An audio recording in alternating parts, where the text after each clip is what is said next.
Hey Ben, so I'm just gonna in this little clip gonna show off the track system. Um, Obviously not being the best at modeling and texturing, as you can clearly see, these aren't the best assets. Those are meant to be complete.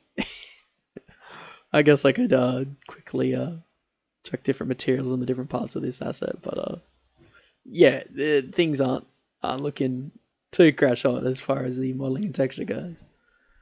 But how can I create cool environments? Well, I'm a programmer. Let's watch a track spawn in. No track, and ta-da! Now there's a bunch of staples, and over here on the paper, we've got some pen lines. So this is a little system that I experimented and programmed in. It does make use of someone else's tool. Originally, I created my own line creator, but I found this tool by I think Sebastian Legg, I think his name is. You've probably seen him do a bunch of Unity tutorials, but he's got this on the asset store, a free asset. It's essentially just a track editor or a spline editor, so you can place things around and move them and create a nice little spline. So I hijacked this and I made essentially a script that goes, hey, we're gonna find a point on the map below here, and then we're gonna spawn in track pieces specified by a track volume. So if we click on this paper, I need to click on this piece of paper, you can see how there's these volumes just here. Essentially, this line just goes through and goes, hey, I want to be pen once I'm inside this middle one. This outer one's just like a little safety bounds to make sure, hey, nothing spawns here. So it's basically just a blank track because we don't want pen lines going off the sides of the sheet. These are pen lines are just these little simple little cubes. By the way, they're nothing too serious. I have got a decal system that I want to implement.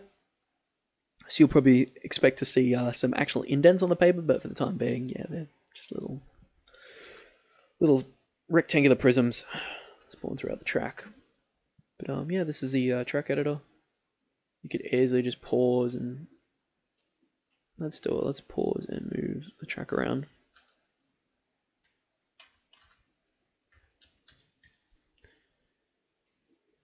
There we go. Oh, I'm also using the using another track, a different track, not but a spline track for the camera. So that's what this camera line is. It's just the dolly track that the camera follows, just in case you were wondering. But yeah, I could easily just drag this and move this out, and then if you hit play, you'll notice, if we go back to scene view, hey, now there's a bunch of staples going out here. Even though when I was back here, I was creating pen lines on the paper, which is kind of interesting. I'll undo that and actually save things. Yeah, that's essentially the track side. As far as the volumes go, I've got these track setting things. They just they're just your basic scriptable objects. They're really more here just for storing data. I don't even think I have any functionality on these scriptable objects. Maybe a few little. I can even open it up and have a look. But yeah, these just define how things function when you're inside one of those track volumes. The track volumes just obviously have one of these tagged. And the track script, when it goes to a certain point, how are we going to spawn things? It just goes, hey, how do I spawn? Yeah, here we go. There's one little functionality which is getting the prefab to spawn, which is just a little get get prefab script. But yeah, let's take a look at one of the volumes. We got one on the paper, or two actually. Let's go out here. What do we got highlighted? Where is it? There we go, paper. So we got the two volumes. This outer one has the paper safe.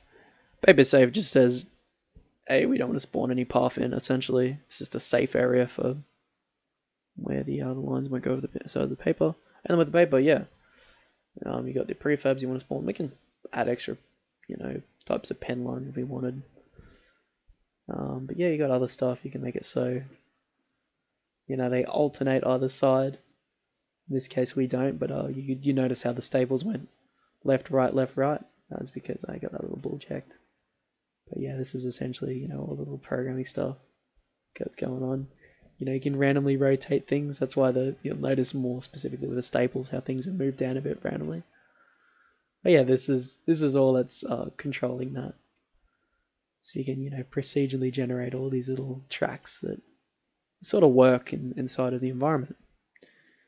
I want to make things obviously work, so if you're inside of a different type of level, you could reuse this and just swap this out for different kinds of prefabs. Little big proof of concept with the paper. But yeah, that's my programmatic approach. Programmatic, is that a word? To creating, I guess, environmental assets. Anyhow, that'll conclude that little deep dive into the track spawner. Hope you have a good one.